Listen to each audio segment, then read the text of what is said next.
پھر اس نے یونیورسٹی نہ آنے کی جیسے قسم کھا لی تھی۔ پروفیسر رجب نے وجہ پوچھی تو وہ ہیلے بہانے کر کے ٹال گیا۔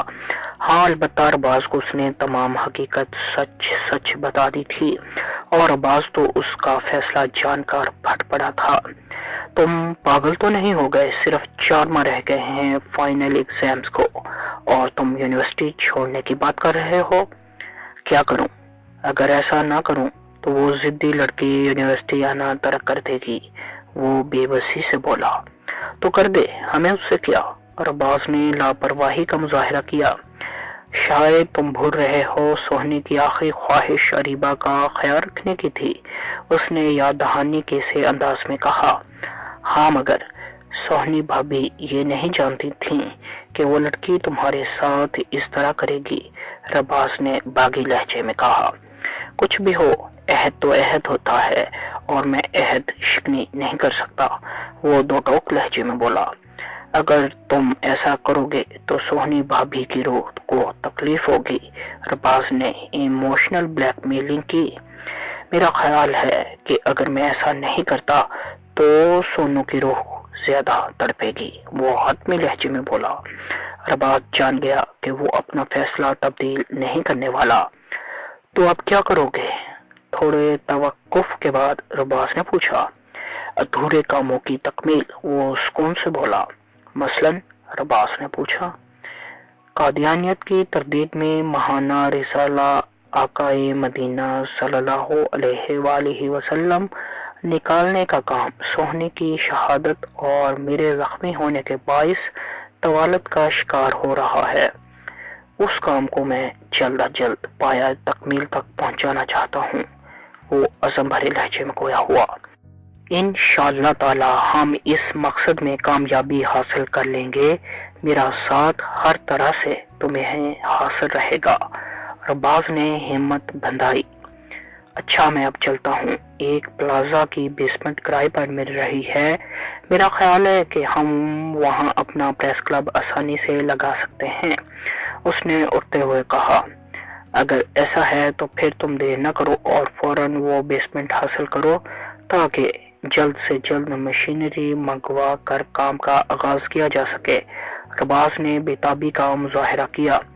بے فکر رہو، میری پلازا کے مالک سے ملاقات طے ہے اور 1 گھنٹے میں مجھے وہاں پہنچنا ہے، وہ مسکراتے ہوئے بولا۔